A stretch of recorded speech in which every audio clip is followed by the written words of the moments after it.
नमस्कार. आपलं स्वागत आहे आयकॉन स्टील प्रस्तुत बिल्ड आयकॉन या उपक्रमामध्ये. आज आम्ही आलो बुलढाणामध्ये आणि माझ्यासोबत आहेत सिनियर इंजिनियर राहुल खरे सर.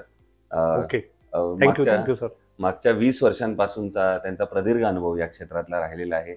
यापूर्वी त्यांनी गव्हर्नमेंटच्या अनेक प्रोजेक्ट्सवर महत्त्वाच्या कामं केली, ज्यामध्ये काही रस्त्यांची कामं असतील, एअरपोर्टची कामं, ब्रिजेसची कामं ही त्यांनी पूर्ण केलेली आहेत. आणि त्यानंतर जेव्हा स्वतःची कन्सल्टन्सी सुरू केली त्यानंतर अनेक रेसिडेन्शियल कमर्शियल प्रोजेक्ट्स त्यांनी स्वतः इथं पूर्ण केलेले आहेत. बुलढाण्यामध्ये अतिशय नामांकित आणि प्रथितयश इंजिनियरपैकी एक असं म्हटलं तर वावगं ठरणार नाही.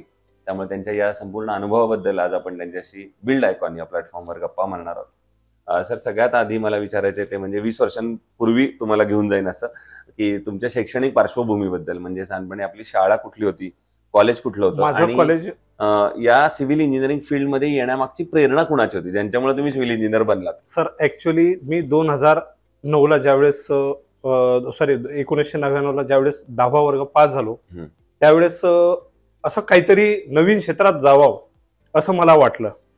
म्हणजे अक्षरशः ज्या बाजूला जो सराउंडिंग होता लोकांपेक्षा वेगळं काहीतरी करावं असं वाटलं मला. म्हणून मी या कन्स्ट्रक्शन फील्डमध्ये आलोय. तर असं वाटलं की आपल्याला काहीतरी नवीन डेव्हलपमेंटमध्ये गेलो पाहिजे, नवीन डेव्हलपमेंटमध्ये.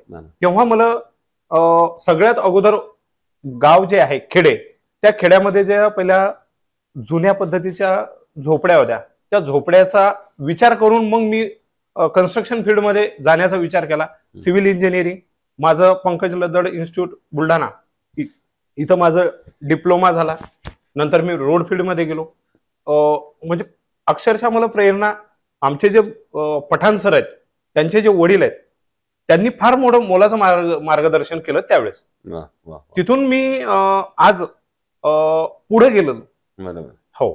आणि तुमच्या आणखीन या प्रवासातले 2 टप्पे मला महत्वाचे आहेत. ते म्हणजे जेव्हा सिव्हिल इंजिनियर झालात त्याच्यानंतर पहिला प्रोजेक्ट मिळेपर्यंत, म्हणजे पहिलं काम मिळेपर्यंत, हा पहिला टप्पा. आणि दुसरा टप्पा नंतर जेव्हा तुम्ही पुन्हा इथं आलात बुलढाणामध्ये आणि स्वतः एक इंडिव्हिज्युअल इंजिनियर म्हणून जेव्हा पहिला कन्सल्टन्सी म्हणून सुरू केली, तर त्यातला पहिला प्रोजेक्ट जो मिळवला तो स्ट्रगल पिरियड कसा होता? तो म्हणजे अक्षरशः वाखाण्याजोगा होता सर.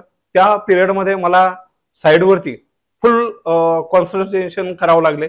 कारण कोण साईडवरती कोणत्या गोष्टीला तुम्हाला तोंड द्यावं लागेल, कारण कोण लोक साईडवरती कोणते स्किललेस लेबर आहे किंवा मिस्त्री कसे आहेत ते सगळं तुम्हाला साईडवरती पूर्ण फोकस साईडवरती होता माझा त्यावेळेस 2012 ते 2016 या पिरियडमध्ये.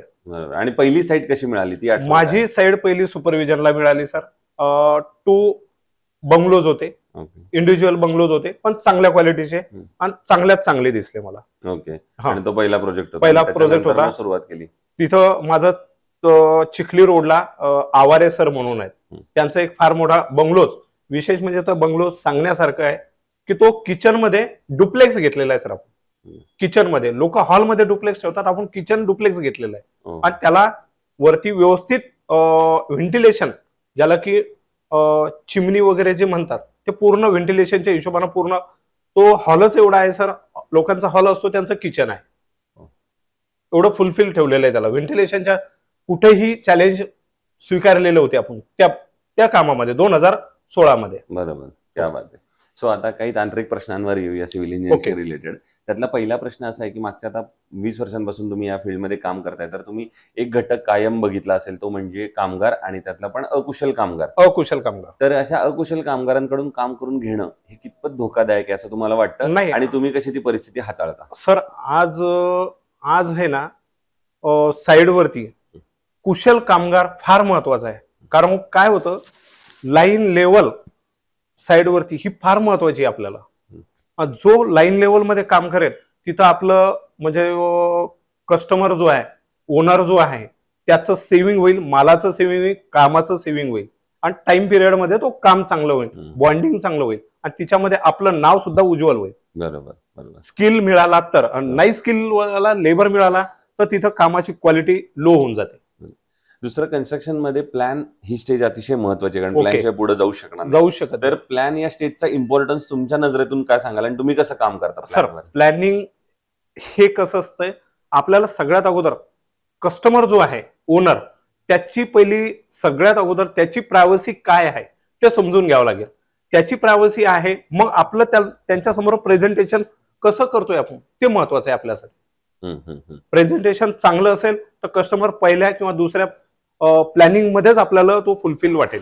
बरोबर, एवढं निश्चित आहे. क्या बात आहे. दुसरं, आता तुम्ही रेसिडेन्शियल मध्ये इतकं काम केलंय तर त्यामध्ये बऱ्याचदा तुम्ही एक कस्टमरकडनं डायलॉग ऐकला असेल, तर म्हणजे आमचं बजेट थोडं कमी आहे आणि एवढ्याच बजेटमध्ये बसवून द्या. तर अशा वेळेला एक इंजिनियर म्हणून तुम्हाला वाटत असतं की आपण चांगल्या दर्जेदार घर बांधावं आणि कस्टमरचं जर बजेट असतं कमी, तर अशा वेळेला क्वालिटी आणि बजेट या दोन्हीचा समतोल तुम्ही कसा साधता? मी दोनच गोष्टी केलेल्या सर. सर्वात अगोदर क्वालिटी आणि क्वांटिटी ह्या दोन गोष्टी जर कधी ठेवल्या तुम्ही, तर तुम्हाला इन केस समजा 20 लाखात जर कधी त्यांना 1 BHK बांधायचं असेल तर तेवढंच काम क्वालिटीत करा. काही अधुरं राहिलं तर नेक्स्ट करा, पण कामाच्या क्वालिटीला सर्वात महत्वाचं प्राधान्य. बरोबर. कामाची क्वालिटी लो नको. दुसरं असं आहे की असा कुठला एखादा प्रसंग, क्षण आठवतोय का की अचानक कुठलं आव्हान आलं ते काम करताना? हो, तर तो एक प्रसंग आम्हाला. सर, साईडवरती काय होत असतं, कधी कधी पाऊस असतो, कधी तिथं शेड नसतं, एवढं पाऊस येतो, कधी कधी त्या साईडवरती लेबर नाही राहत, तर एवढं आव्हानं प्रसंग येतात की आपल्याला स्वतः त्या साईडवरती जाऊन फोकस करावं लागतं की ते मटेरियलचं झाकणे किंवा काही सिमेंट पडलेलं असतं, काही पाणी घुसतं त्याच्यामध्ये, ह्या गोष्टी फार साईडवरती फोकस करण्यासारख्या आहेत. कारण सिमेंटचं फुल हेवी असतं, त्याला टायमिंग पिरियड असतो. त्याच्यात नंतर त्याचं दिलेल्या डेटमध्ये ते काम आपल्याला कम्प्लीट करावं लागतं. त्या फार महत्वाच्या असतात. कधी कधी तर साईडवरती टाइम हा महत्वाचा आहे की दिलेल्या टायमिंग मध्ये आपलं काम किती होईल चॅलेंजिंग, ते महत्वाचं आहे. बरोबर. आणि असा एखादा प्रकल्प आठवतोय का की जो एक आयकॉनिक प्रोजेक्ट म्हणता येईल तुमचा, ज्याच्यात काहीतरी वेगळं केलंय, नाविन्य आहे असं? असा काही प्रोजेक्ट? खामगाव रोडला एक प्रोजेक्ट आहे सर माझा, कमर्शियल प्लस रेसिडेन्शियल, चितारे सरांचा. तो पाहण्यासारखा आहे. आजही ती बिल्डिंग चांगले डबल स्टोरेज आहे, रोडवरती आहे, फार मोठा प्रोजेक्ट आहे. 4,500 स्क्वेअर फुटाचा प्रोजेक्ट आहे, पण चांगला आहे. काय वेगळेपण आहे? आणि वेगळेपण म्हणजे त्याची जी गॅलरी आहे सर, गॅलरी, परत त्या गॅलरीमध्ये झाडं त्याची पाहण्यासारखी आहे. आर्च जो काढलेला आहे त्याची जी डिझाईन आहे ती डिझाईन फार वाखाण्याजोगी आहे. वा. पुढचा आणखीन एक प्रश्न असा आहे, म्हणजे तुम्ही बुलढाणा जिल्ह्यातले रहिवासी आहात, म्हणजे लहानापासून मोठ्या हा जिल्हा तुम्ही बघितलेला आहे, स्वतः उत्तम इंजिनियर आहात आणि या जिल्ह्याचा, शहराचा विकास तुम्ही बघितलेला आहे. म्हणून हा प्रश्न आहे की जर बुलढाणा जिल्ह्याच्या विकासाचं विजन असं जर आपण डोळ्यासमोर आणलं, तर एक इंजिनियर म्हणून तुम्हाला काय वाटतं, कुठल्या मुद्द्यांवर आता काम केलं पाहिजे जर बुलढाणा जिल्ह्याचा सर्वांगीण विकास आपल्याला हवा असेल तर? सर, बुलढाण्यामध्ये सगळ्यात महत्वाचा पार्ट हा आहे की इथं रोजगाराच्या सुविधा पहिल्या महत्वाच्या आहेत. कारण इथं कुशल कारागीर भेटत नाहीये, अकुशलच कारागीर भेटतो. कारण इथं जर कधी तुम्ही त्यांना प्रशिक्षण दिलं, आता आम्ही तर देतच राहतो, साईडवर ऑन साईड करतोय, पण चांगल्या चांगल्या सुविधा देण्याचा प्रयत्न केला, जसं की रेल्वे आहे, ब्रिजेस आहे, फ्लायओव्हर आहे, हे जर कधी करण्याचा प्रयत्न केला, हे येणाऱ्या वर्षासाठी चॅलेंजिंग आहे बुलढाण्यासाठी. बरोबर. पण अशा वेळेला शासनानं काय पावलं उचलावी असं तुम्हाला वाटतं? शासनानं सर्वात अगोदर बुलढाण्यासाठी रेल्वे, त्याच्यात ब्रिजेस, फ्लायओव्हर हे फार महत्वाचे सर बुलढाण्यासाठी. आणि त्याच्यात कसं आहे की कामगारांना कामाची हे वाढेल, MIDC आहे, डेव्हलपमेंट केलं तर फार चांगलं होईल. बरोबर. आणि या क्षेत्रात जे आता नवीन तरुण इंजिनियर्स मुलं येत आहेत, तर त्यांना तुम्ही एक सिनियर म्हणून काय सल्ला द्याल? सर्व तरुण जेवढे इंजिनियर्स आहेत त्यांना या क्षेत्रामध्ये सर्वात महत्वाचा सल्ला, क्वालिटी, क्वांटिटी आणि आपली जी हे आहे इमेज, ही महत्वाची आहे. बरोबर.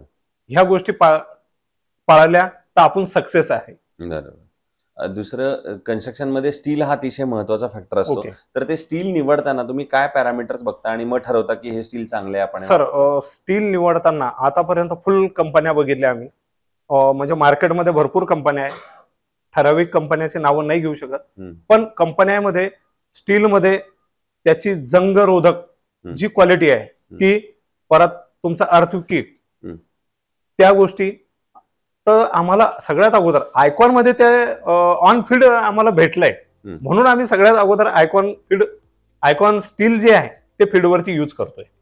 ते आम्हाला आपले जे टेक्निकल आहेत साईडवरती आम्हाला दाखवलं सर ते तेव्हापासून आम्हाला आयकॉनचं फार महत्व कळालं की आयकॉन हे आहेत साईडवरती चांगल्या पद्धतीने. बरोबर आहे. पण तुम्ही आता आयकॉन वापरलेलेच आहे बऱ्याच साईडमध्ये. फुल साईडवरती चालू आहे. अनुभव प्रॉडक्ट तर म्हणून तुम्ही सांगितलं, आता सर्व्हिसेस बद्दल त्यांच्या काही सांगता येईल? नाही, सर्व्हिसेस बाबत एकदम चांगला आहे. आमचे जे जायभाई साहेब आहेत हार्डवेअर वाले, व्यंकटेश हार्डवेअर, यांचं आतापर्यंत एकही असं आम्हाला हे नाही आलेलं की तिथून आम्हाला फोन गेला आणि स्टील पोहोचलं नाही, असं कधीही नाहीये.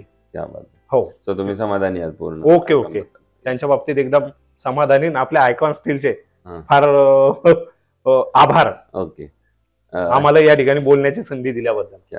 हे होते इंजिनियर राहुल खरे सर, आणि मागच्या 20 वर्षातला त्यांचा हा अनुभव.